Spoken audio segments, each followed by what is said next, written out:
Giêsu tu bi bằng núi gió ra roi lời hiam này na nào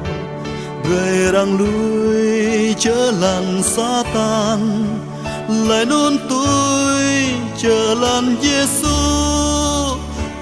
do bên na nào Giêsu tu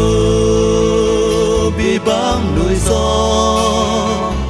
như đào hang ra yom như bồ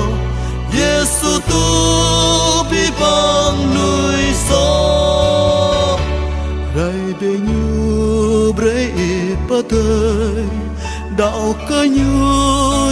hiệp hiam tla như khắp cơ ý bờ gói Giêsu tu bi bằng núi gió do bên na nào Giêsu tu